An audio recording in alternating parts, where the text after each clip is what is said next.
Good morning, everyone.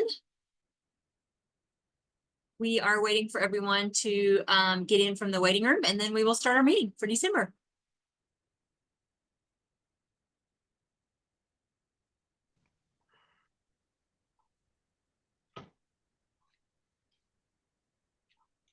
You can put your name and your school district in the chat if you would like, so we can see who is on. Hi, Elizabeth. Elizabeth said hi to me. Hello.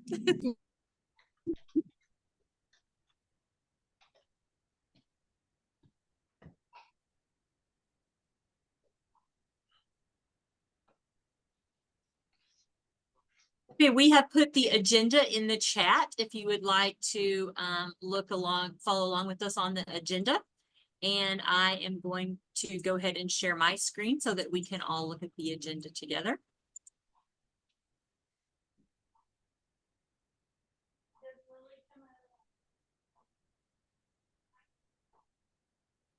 I don't have very many topics on our agenda to talk about today. Just mainly talking about mid-year assessments, which you should be starting if you haven't already pretty soon. So let's just get right into it. My name is Deanne Jones. I'm the project director for Strong Readers here in the state of Oklahoma. And I have Megan Ashbaugh on with me. She is our program manager for literacy and deals with our Heroes literacy team. If you have any questions, you can drop them in the chat and we will try to address them at the end. And Megan may be answering some of them. And if not, we will address them at the end. But let's get right into mid-year assessments. So it is time for mid-year screenings. These screenings can be done in December or January, whichever your school district chooses to do. If you're choosing to do them before your Christmas break, or if your school district chooses to wait until after Christmas break, you can have up to a 3-week window for your district assessment window in your district timeline. And so as we are approaching that time and you are doing some testing, I just wanted to go over, I have linked our website where you can go to get the guidance for your screener. So if you're having any questions concerning levels and tiers with your screening or any technical guidance questions, you can go to our Strong Readers for Schools website, and there we have guidance for all of our approved screeners. I want to specifically talk about one of them because I've been getting several emails and questions about one, and that is STAR. So if your district is using STAR, you will notice if you go to our website that we do have an updated guidance document for STAR. We updated it sometime later on in September. Our initial guidance looked much like it had in the previous years, where we had a table and we had scale scores for you of what they were supposed to have at beginning, mid, and end of year. That has since been updated because of the way that they are now renorming their test. I think it's like every 2 weeks. We just couldn't get them to line up. For example, you could be testing at the beginning of December, or someone could be testing January 15th, and those numbers wouldn't look the same for the 40th percentile rank. So the new updated guidance for STAR basically just tells you to not look at for a particular scaled score. You are going to go off the percentile rank, and your STAR system should be set to go off percentile rank, and it should automatically put them in the correct color or tier. But we do have a guidance document there that you can look at, but in short form, it's just telling you to go off the percentile rank instead of the scaled score when you are looking at if the student needs to be put on a SLP plan. So I just wanted to cover that quickly since that guidance has changed since the beginning of the year testing. So a couple other reminders about mid-year testing and what should happen following it. Number one reminder is if the student was in the 40th percentile at the beginning of the year, and now they're dropping below the 40th percentile, you should be adding them to a student literacy intervention plan. So if they were not on a plan at the beginning of the year, but now they're falling below, then yes, you should be adding them to a student literacy intervention plan. You, same kind of thing, you have around 30 days to get that signed and in place, and then you begin giving that student interventions. On the opposite side of that, we have the notice of proficiency. So if you have a student who did not score at the 60th percentile or above at beginning of the year, but now at mid-year they do, then you would need to send them a notice of proficiency. And I have both of those linked on the agenda. This is the link to the Student Literacy Intervention Plan. This is one to our notice of proficiency letter. So just a reminder on the proficiency, if you've already sent a notice of proficiency at the beginning of the year, you do not have to send them another one at mid-year. This would just be for the students who are, for the first time this school year, making the 60th percentile. Then you would need to fill out the notice of proficiency form letter and send that home to their families, as well as then make a copy to put in your files.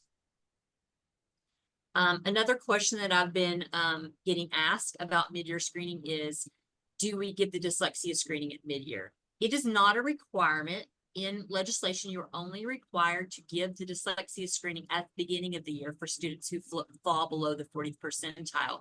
However, you may choose to give it whenever you see a need. Your school has access to the screener. If you have a student who fell below and you think it might be beneficial to give that student that, you are free to use that at any time that you see a need, but you are not required to give the dyslexia screening at mid-year, only at beginning of the year. So I want to pause there for just a second before I go on to the next thing and see if we have any questions about mid-year assessments. Deanne, we do have a couple of questions in the chat that I'm sorry if you've already addressed these. I was trying to keep up with them.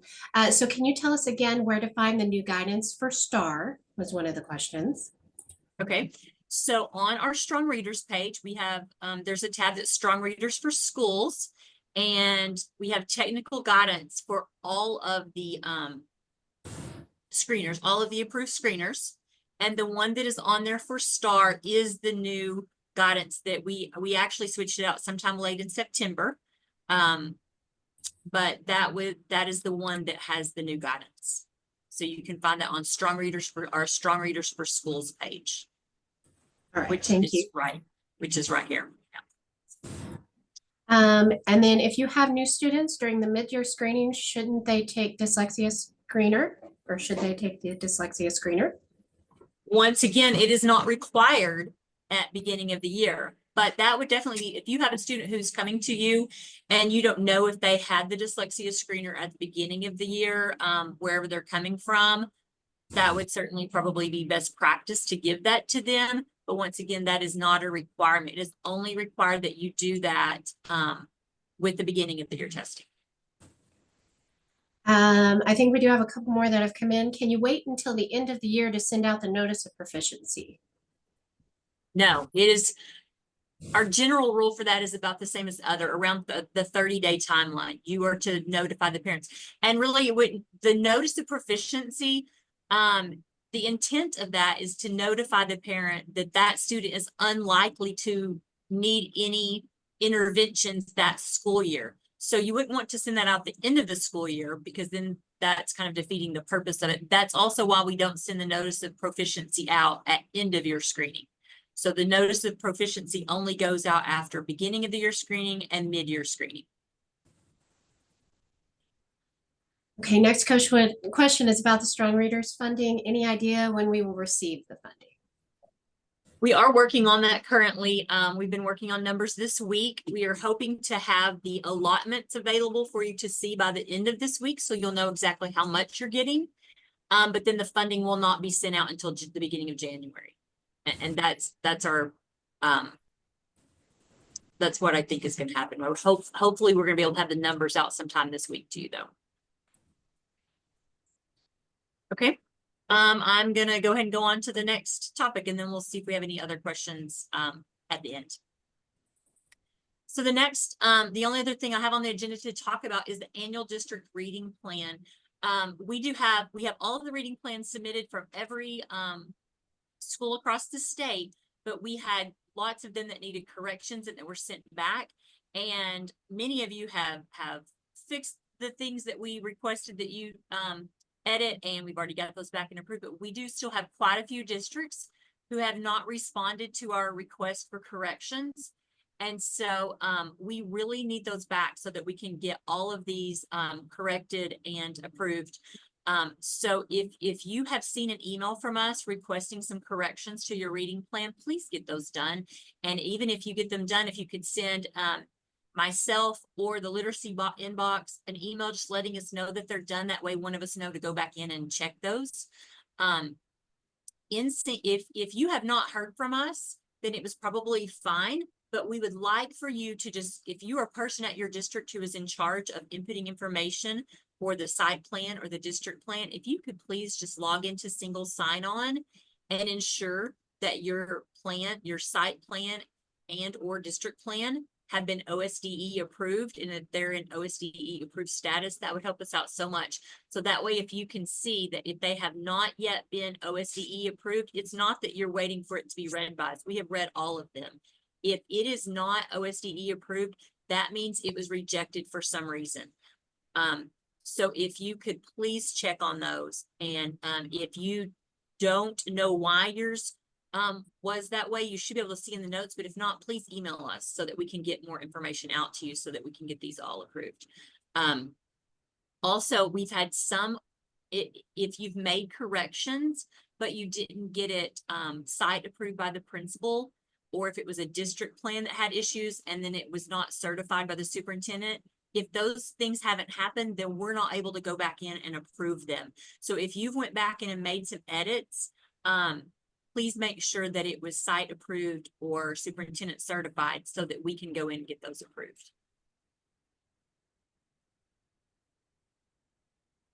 Megan, do we have any other questions? Yes, we do have some questions coming in the chat. And I will say, we'll have some more time at the end. If I miss any of your questions, please feel free to ask again. So we have someone asking, if they receive the proficiency notice at the beginning of the year and they remain above the 60th percent, do you need to send the proficiency notice again at mid-year? Is this sent out after each screening window? You only need to send it out one time a year per student. So if you have already sent a notice of proficiency with that student at the beginning of the year, you do not need to send it out again mid-year. It would just be one time per school year per student. Do we still need to send out mid-year notices for students who are on a slip? I think that might be. Mid-year notices. The only thing, if the student is already on a slip, then the only thing you would be needing to send them mid-year would just be the results of the screener. Like you would just need to send the parents, you know, these are their scores. And that could be the report that you print out from your vendor, just notifying the parents of the scores, but there will be no additional documentation. One other question we've had is if a student was above 60th percentile at beginning of the year and we sent a notice of proficiency, but then we test them mid-year and they're below the 60th, what do we do then? And the answer to that, obviously, it would depend on where they're scoring, but if they were at the 65th percentile and you sent out notice of proficiency at the beginning of the year, and then mid-year they're scoring, you know, like the 50th or somewhere like that, you would still send the parents those scores, but there's no additional information. You don't have to send them a notice saying that they slipped below the 60th. If they're at the 50 something or anywhere between that 41st and 60th, they're still working, they're still progressing. You would just need to continue learning, growing, doing what they're doing. Now, if they fall below that 40th, then first of all, if they're falling from above the 60th to below the 40th, we need to look at that score and see if we think that's really a legitimate score for that student. But if you do think it is, then you need to do some screening or some diagnostics and see what happened. If the student was scoring above the 60th and now they're falling below the 40th, we need to know what they're missing. And we need to provide that student with some intervention. If they're really below the 40th, they would need to go on a slip plan. That would be that would be rare for them to fall from above the 60th to below the 40th. But if that is the case, then we definitely would need to give that student some attention and see what's happening and where we need to give them some extra support. And Deanne, if a student is coming off of a slip mid-year, we need to send parents any forms on that? We do not have a set form for that. You just make documentation of it in their slip. We don't have a set form to send out for that, but that would just be however you want to handle it at your district. I know sometimes people just like to contact the parent and tell them, or maybe write a note at the bottom of their test results. Like you have the printout that you have from STAR or Amira, and it says, you know, your student scored this, and you maybe just write a note at the bottom and say, your student did really great, showed lots of progress. Due to their progress, they are coming off of the slip and will no longer be going to reading intervention class. So there's not a set form for that, but you definitely would want to kind of communicate with your parent that they've made significant progress that would no longer be receiving interventions. Okay, and this is more clarifying. If a student scored above 40% fall, but is now scoring below middle of year, we do not have to give dyslexia screening. They do not have to. It is Okay. not required at mid-year. They are welcome to if they think that that would be beneficial to screen that student, but it is not required. It is only required at the beginning. And I'm going to switch a moment. I believe someone had asked about if we had any information about the grants for the CLSD, the Comprehensive Literacy State Development Grant. As far as I know, there's been no more information released. Deanne, have you gotten any more information on it? No. I do not. I would say that when we do, it would be posted on that website that we have that's linked to our Strong Readers page and then has literacy initiatives and opportunities. We would post it there when we do have more information. Any questions that I've missed, please drop them back in the chat or feel free to unmute and ask. I think do we need to do the diagnostic for students new to being below the 40th percent? Yes, because that is a question we haven't had before. Yes, I would say anytime that you're adding a student to a SLIP plan, you would need to do a diagnostic because you would need to know what interventions are needed. If we're going to be providing extra support for this student, we need to know what type of support they need. And that's what those diagnostic tools are for. That's their purpose. And so you would want to give that to see what kind of help they're needing and then provide that help for them. Okay, and when looking at MAP growth, there are 3 sets of numbers. Does the at benchmark numbers refer to the 60th percent? Does the below benchmark number refer to the 40th percent? And is the last category well below benchmark, just for our information? I would have to look at our guidance document for that. I'm not familiar. I don't use that one very much. So I would have to look back on our guidance document for that.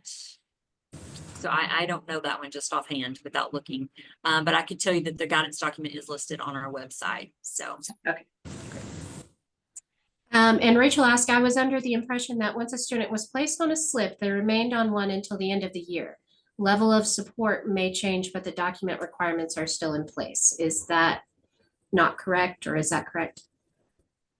Well, you can document on the slip that they have met benchmark and that you've discontinued interventions, and then you would just keep that document in their form. They do not necessarily have to stay in interventions for the whole year. So I think the short answer to that is they can test off of it because they've met the requirements. Once they test above, you can document that on the slip. They do not have to keep going.